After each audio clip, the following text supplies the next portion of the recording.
welcome to the MVP show. Today I'm chatting with Jeevarajan Kumar, also known as the Serum Indian, based in Singapore. I was in Singapore a couple of months ago, which we touched on, had a great evening out with him in the community up there. He's a top guy. I feel better, for meeting him in person and knowing him. As I say, really great guy doing great things in the community and an MVP, of course. So full show notes for this episode can be found at nz365guy.com/209. Let's get on the show and chat with him. Jiva, welcome to the MVP show. Hey, Mark. How are you? Thank you. Thanks for having me on the show. Good to have you on the show. Have we ever met? Yeah. So I think it's once in Singapore recently before all this COVID situation. And I hope you remember all the funny things we did. Oh, yes, I did. Entertaining, I think we call them, entertaining things that we did. Yeah, something you've never experienced, I believe. Yes, correct. What Jeeva was referring to is that in December, just before the whole COVID thing started causing everybody's mess in life, I was in Singapore and we had an evening out of frivolity and dinner and a range of things. It was fantastic. But let's talk about you. First of all, tell us your origin story. Where you from? Who are you? Those type of things for those listening. Sure. So myself, Jeevarajan Kumar, people call me Jeeva because it's very difficult to pronounce my whole name. And I also go with the nickname as CRM Indian in my Twitter and my blog as well. So I have a blog named crmindian.com. And I'm basically from Chennai, that's southern part of India. So it's the capital of a state called Tamil Nadu. And it's more of a culturally preserved state, I would say. But still, people are so religious and culturally following the traditions. Yeah, I currently working in Singapore. It's been 2.5 years since I started working in Singapore. Okay, and that's of course where I met you most recently. Now, how are you finding with the whole COVID situation? Is your family still back home, or are they with you? The family is stuck in India, unfortunately. This COVID situation is a mess, if you ask me personally. Everything's changed within a week. So everything was fine, absolutely normal back in India and here in Singapore. And then within a week, lots of things changed, and it's still continuing. Like every day, the count are increasing, and it's getting scary. But I'm just trying to keep myself, busy on the community work and what else. So tell us, what do you do in your day job? What do you normally do? So I work as a business application consultant in a marine-based firm, which is based out of Norway and Singapore. And they also have branches in Bulgaria, Dubai, USA as well. So they basically develop exhaust gas cleaning systems for all type of vessels, the ships in the marine industry. So my role in this company is to develop, maintain, and administer Dynamics 365 applications and a bit of Business Central as well. So we have case management and sales happening in Dynamics 365 customer engagement, and procurement and accounting in the Business Central. So we'll be extending the servicing with the field service soon. Tell us a bit about the community in Singapore. I know that you're heavily involved in it. What's the story with the community there? Well, in Singapore, it's all started last year, February, if I'm not wrong. So that time there was not an active user group for business application here. So initially we were four of us, myself, Deepesh Somani, and Sanjeev Vengatram, and Kasun Patirana, who is currently in New Zealand.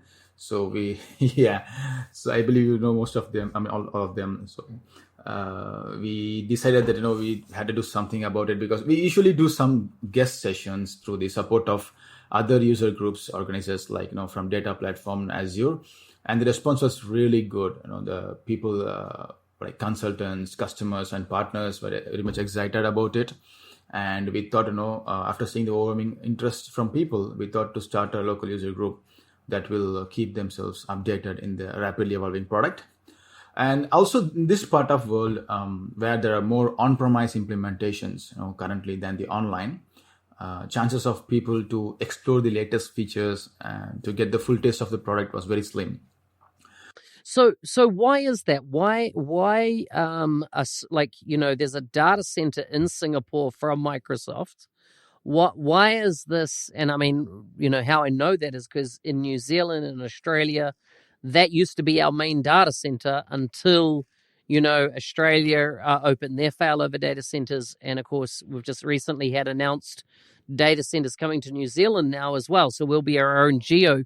But how come so many organizations in Singapore are still very on-prem focused? Well, as per my understanding, the reason is most of them are banks and government institutions. So most of the projects are government-based projects and banks, and they had started it with on-premise, of course. But I can see the changes now. Recently, small and medium-scale industries are going with online. Even I know that one of the government projects itself is going to be on online. So it's changing, but yeah, majority of the implementations are still with on-premise. But I believe the digital transformation that COVID has made will make more impact on that as well going forward. Tell me about PCF. What are you getting up to these days with PCF? Is that one of the areas that you like to play in inside of Microsoft Business Apps? Well, yeah. Last year when the PCF was released in the preview, it was like a wow factor for developers like us.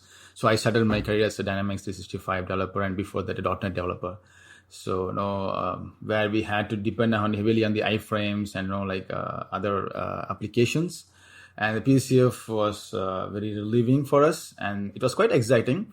But recently I have not active, to be honest with you. But last year, so I managed to develop 3 controls for the PCF, and one on the custom rating, another one on the like a sub business process flow. Another one was the rich text editor where you can have chart and UML diagrams, something like that. And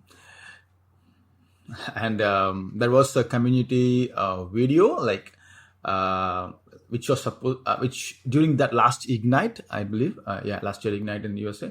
So that time I had prepared the community video, collecting the video clips from most of the PCF contributors and stitching together and releasing it.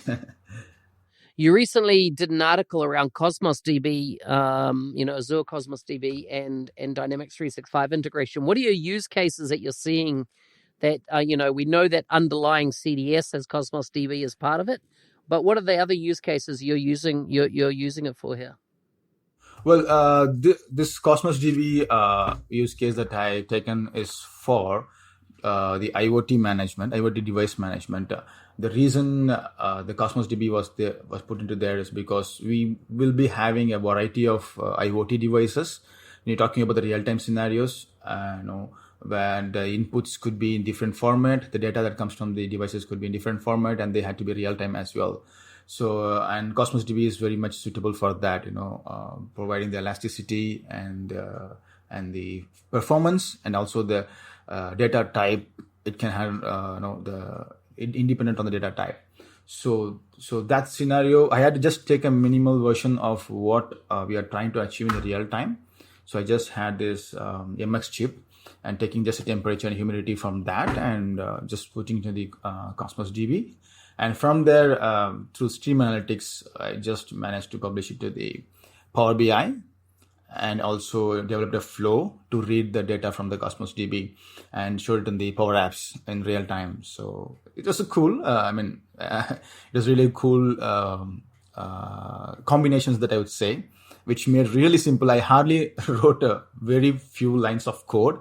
And for the IoT, it was sample code is available right there. And for just a couple of select query in the Cosmos DB, to be honest with you. How long have you been an MVP now? Well, it was last November, so 6 months since being MVP. Not long. And what has that meant to you? Has anything changed in your career specifically since becoming an MVP? Well, to be honest, with respect to my work, there was not much because when I joined this company, I was not MVP. I mean, when I attended the interview, I was not MVP. After I joined, then my team came to know that I'm MVP. And that doesn't mean much with respect to work, but personally, to me as a consultant, and as a community lead, it matters a lot.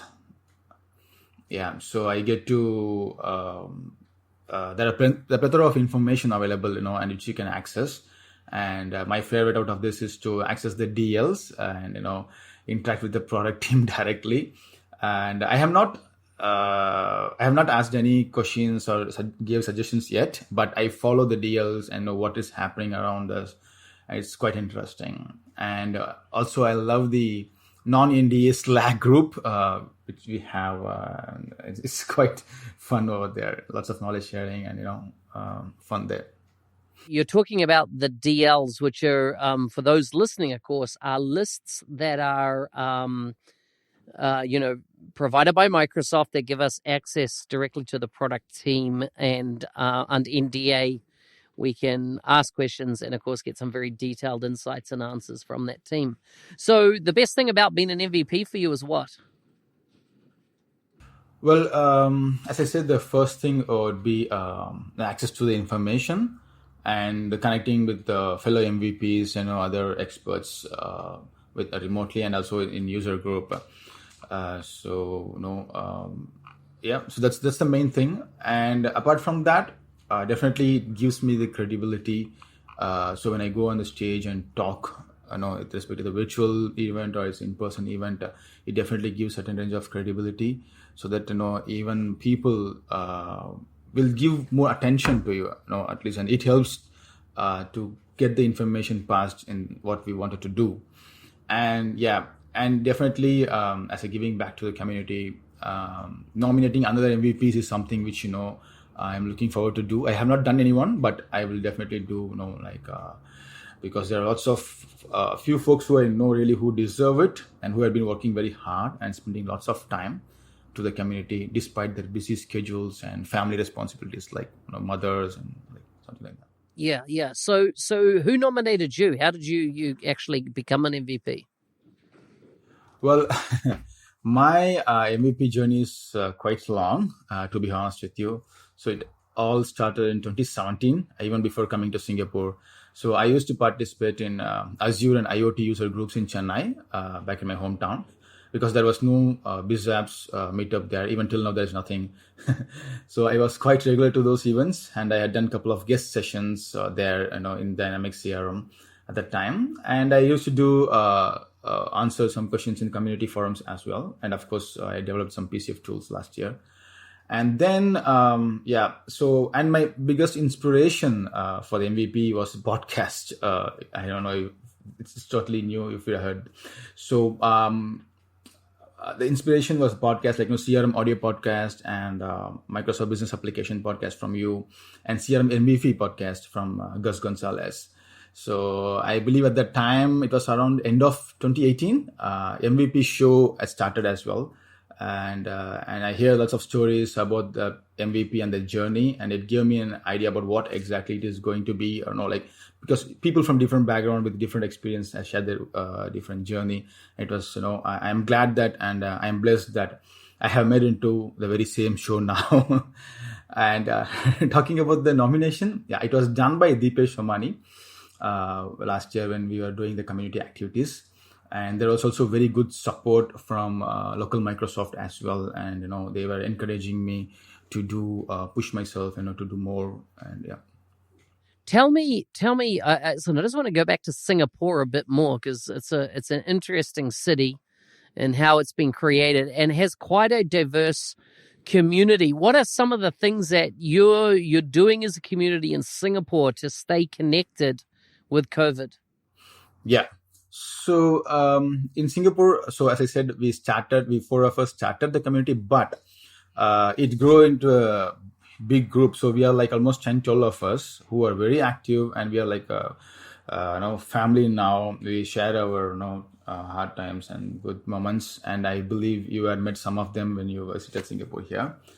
And even now when you say there's about 10 or 12 of you, you're talking about just the people organizing, right? Yeah, not the actual all the people in the community. Yeah, gotcha. Carry on. And later the vibe expanded, and right now we have an active community in Malaysia, Philippines, and we have even two MVPs now in Philippines, and Thailand, Indonesia, and recently from Vietnam as well. So with respect to COVID, so in fact, we were one of the early adopters on making the user group events virtual. Sorry for boasting myself. So the Global Power Platform Bootcamp that happened on February was supposed to be an in-person event. But at that time, there were few COVID-19 positive cases already in Singapore. Outside of China, I believe Singapore and a few other countries had some positive cases at that time, and it was not spread to Europe or other parts of the world. So considering that, I thought instead of risking people's safety, it was better to drop it. But I also very desperate to have Singapore and Malaysia to be part of the event. So what I did is I informed to Kunal Tripathi, who is the organizer of that event. He's up in India. He's up in Canada, yeah, right? in Calgary, in Canada. Yeah.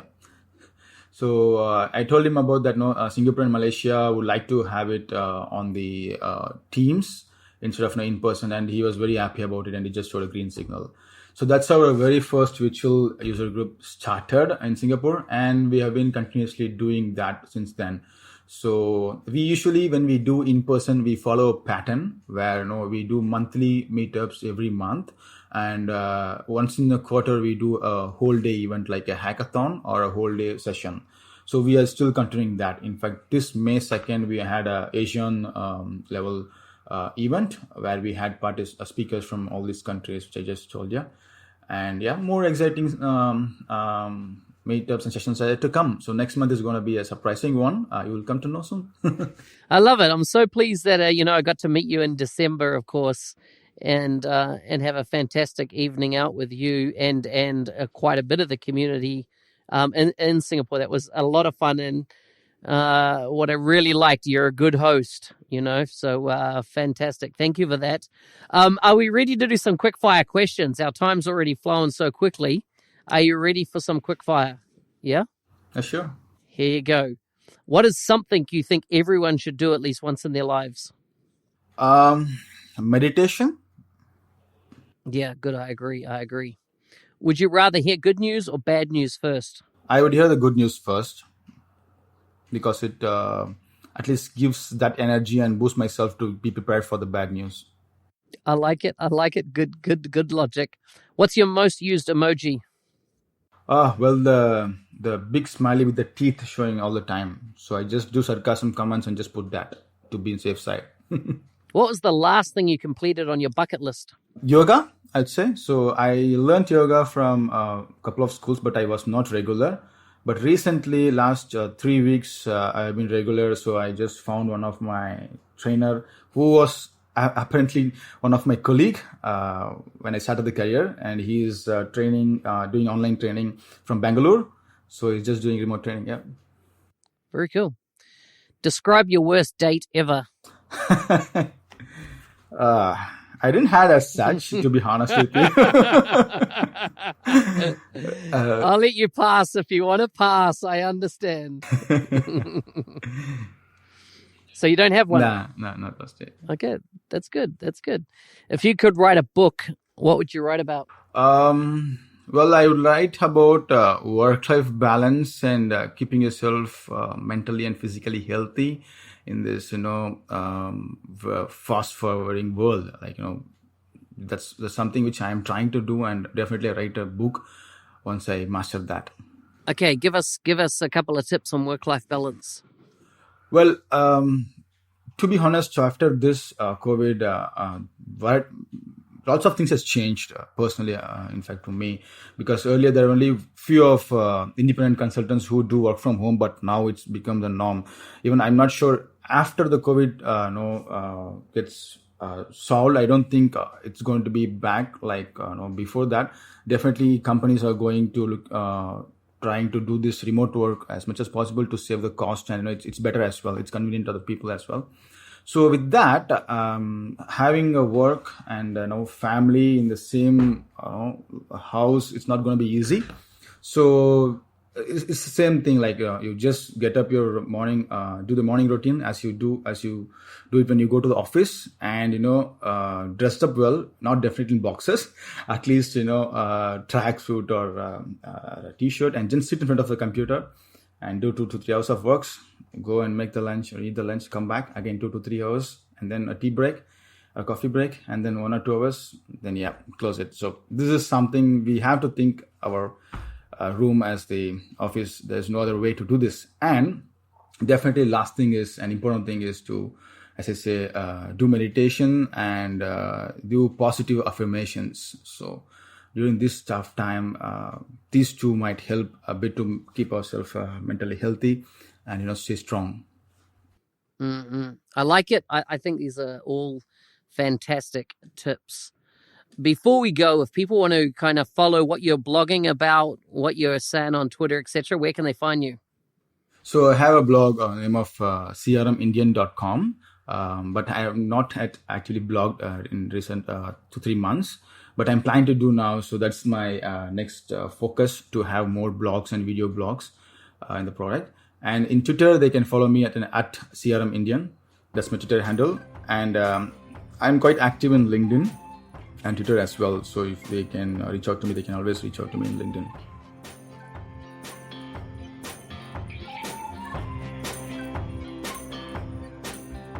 Hey, thanks for listening. Listen, every year I run the 90-day mentoring challenge. I'm actually thinking of maybe running it more than once a year now, because of so many people are interested. If you're interested in some, free, career guidance and how to be a consultant and work across the Power Platform, we cover a range of subjects: communications, charting out your career, being an effective consultant, which are the technologies should you focus on, how do you engage with Microsoft in the community, a whole range of things you'll see there, 6 different cohorts that we cover over a 90-day period. If you're interested, take a look at nz365guy.com/90daymc and fill out your details and let's have a chat. If you can't remember that address, just go to my website and you'll see the word mentoring in the menu there. Full show notes for this episode can be found at nz365guy.com/209. See you next Thursday.